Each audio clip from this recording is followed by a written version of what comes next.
Well, I remember I loved to paint, and it actually started in the kindergarten.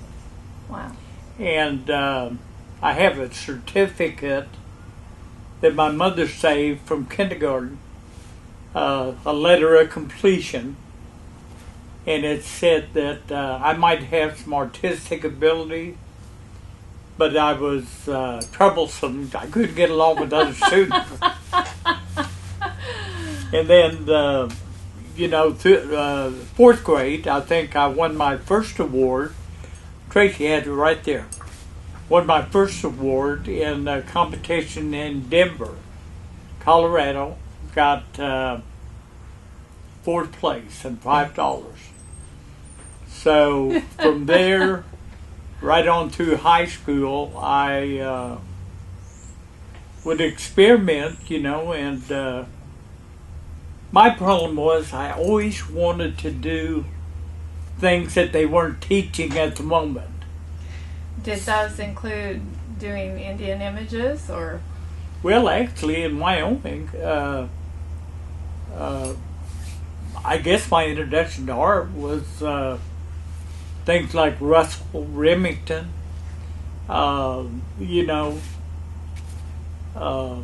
I was told by everyone this is what you should like and paint. So I discovered real fast that I didn't have the ability to paint like them. So that's why I would experiment and paint it the way I liked it.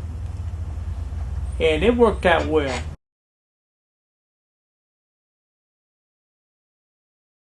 My first attempt at painting was with oil. And I did a painting. I was so excited. I finished it.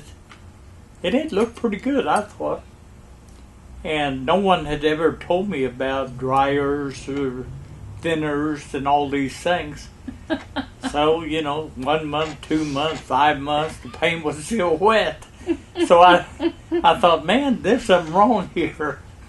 Well, I finally learned about the dryers and the thinners. But the oil,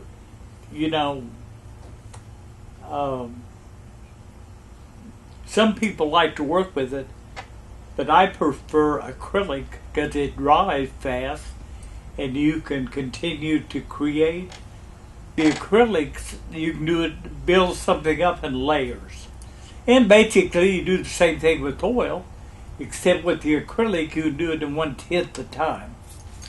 And I'd worked in gouache, I'd worked in watercolor, but the acrylic was my favorite. Over the years I've been able to do things with acrylic that they don't even have in the books. So, and of course that all come about through experimentation. What's an example of? You don't have to give away trade secrets, but No. Well, let me think a minute. In most paintings, I start with the background. I'll do the sky first.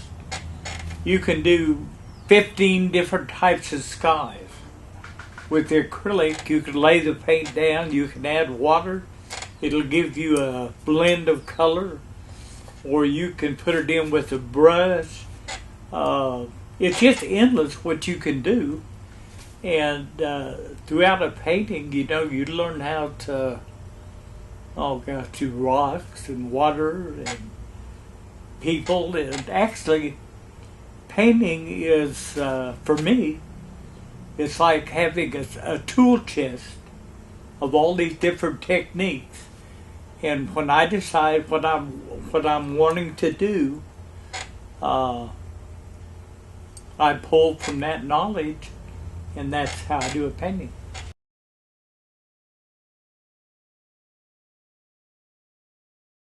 I think one thing that I would like to say to any beginning artist that put all they can, they work hard, we all did, on a painting that is going to win something.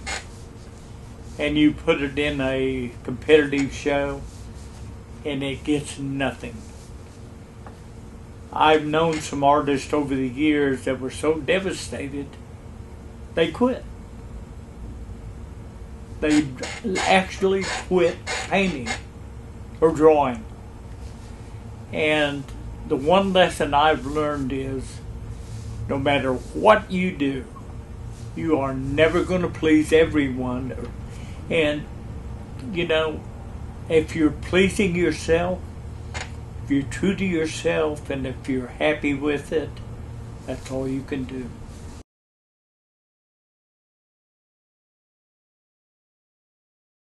This painting here is one of the cave paintings that, but it's in reverse. You're on the outside looking into the cave, and there's a Cherokee warrior about the 1700s. The scalp lock, and of course there's the face paint. You know,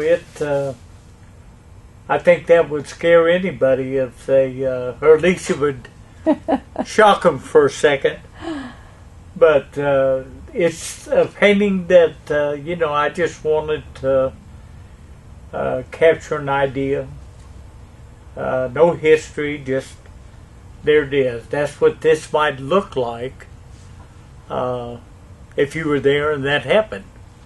This is one of my paintings that I call a sky image.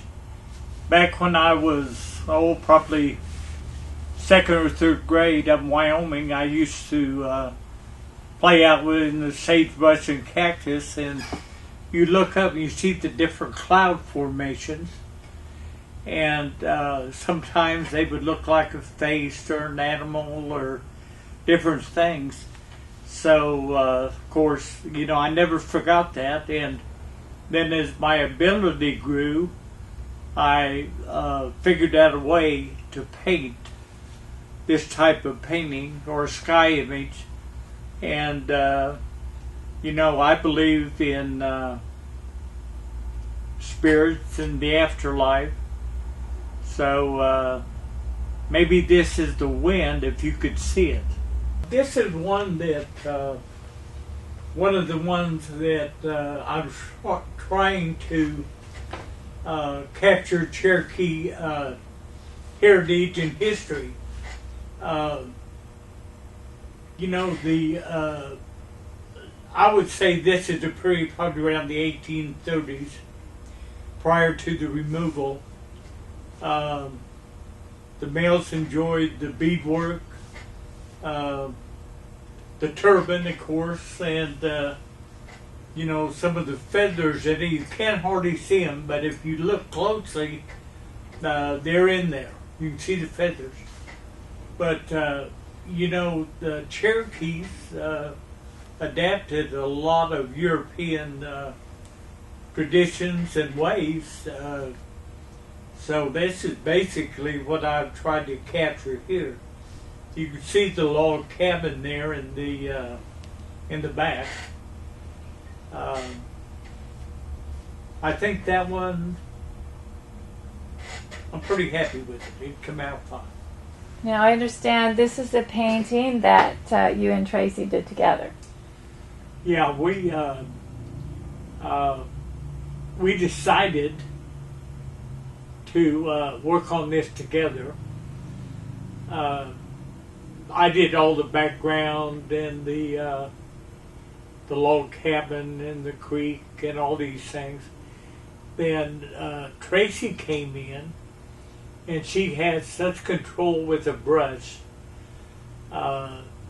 She did the figure here. This is a period, I suppose, around the 1820s to 30s. And once again, you see the figure with the turban and the moccasins and the beadwork. There on the left side, you get up close to that and you can count the beads. So the combination of my color and her beautiful technique of beadwork, it seems to work pretty good together.